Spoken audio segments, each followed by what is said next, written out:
لازم تطور نفسك ولازم تتعلم ولازم تشتغل حاجه ليها علاقه بالاي اي، لانك لو ما عملتش كده مش هيبقى ليك مكان تلاقي شغل اصلا في الايام اللي جايه.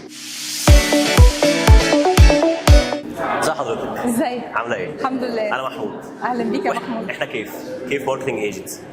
ايه اول حاجه جت في دماغ حضرتك لما قلنا كيف؟ سؤال صعب، ما كنتش عامله حسابي علينا اساله.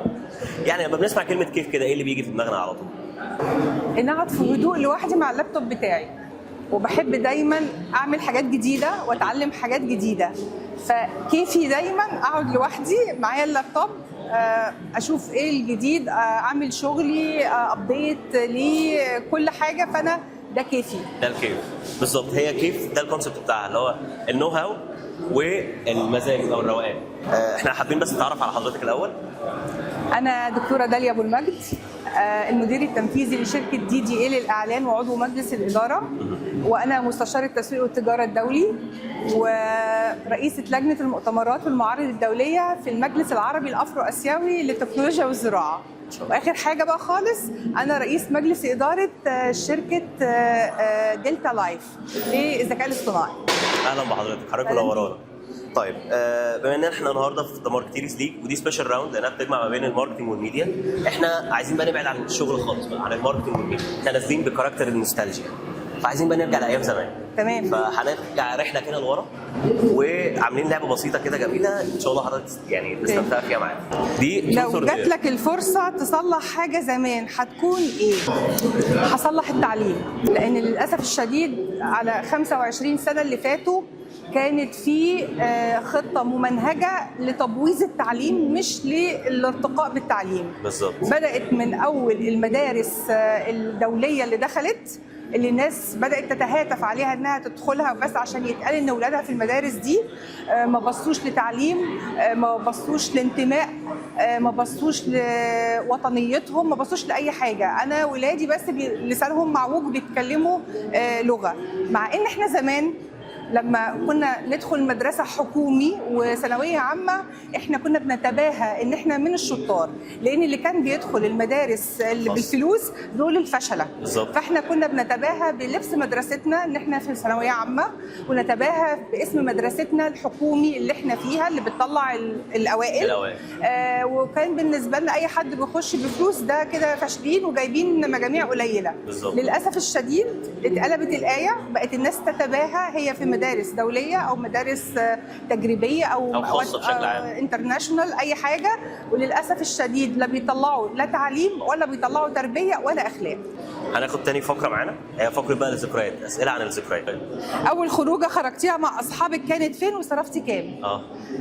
اقول لك على سر، انا بابايا ما كانش بيخليني اخرج مع اصحابي خالص، كان يقول لي البنت تبوظ البنت والولد يبوظ الولد.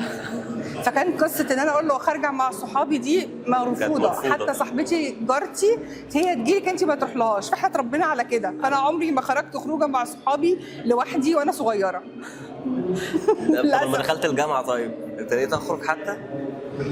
لما دخلت الجامعه كان كل خروجاتنا جوه الجامعه، لان برضو احنا جيل قديم شويه، كان عندنا رولز معينه ما ينفعش ان احنا نتخطاها. رايحه الجامعه، انت رايحه الجامعه مش رايحه تفسحي، بالظبط، تروحي الجامعه وترجعي من الجامعه. بس كانت الحاجه الوحيده اللي انا كنت بحب اروحها قوي، انا كنت بلعب فولي بول وانا صغيره لغايه الجامعه، فكنت بلعب في نادي الجزيره. كانت الخروجه الوحيده بتاعتي اللي بابايا كان يخليني اروحها ان انا اروح اتمرن وارجع.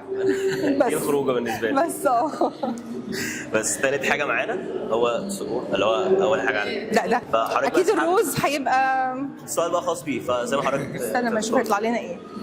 بتحس بالسعاده وانت لوحدك ولا وسط الناس وليه؟ انا بحس بالاثنين.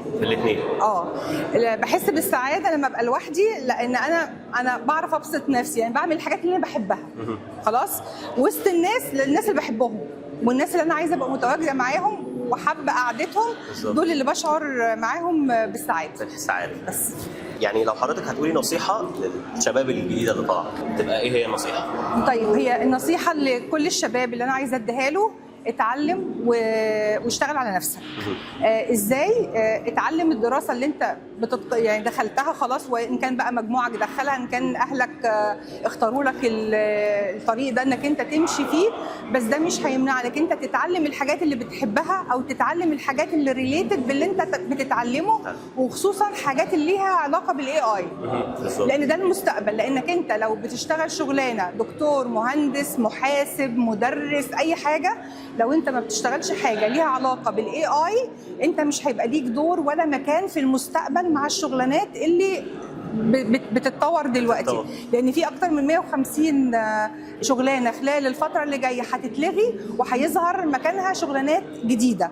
فانت لازم تطور نفسك ولازم تتعلم ولازم تشتغل حاجه ليها علاقه بالاي اي، لانك لو ما عملتش كده مش هيبقى ليك مكان تلاقي شغل اصلا في الايام اللي جايه. بالظبط. بشكر حضرتك جدا، احنا كده وصلنا للنهايه، حضرتك شرفتينا جدا. ربنا يخليك. مبسوط ان انا عملت اللقاء مع حضرتك. الله يخليك، انا بشكركم جدا، ميرسي جدا على مجهودكم وتعبكم. فكره هايله تحفه، عجبتني موت، وانا اتبسطت جدا وانا بتكلم معاكم ورجعتوني ايام زمان قوي، وميرسي جدا ليكم. بشكر حضرتك جدا، شكرا ليك. باي باي.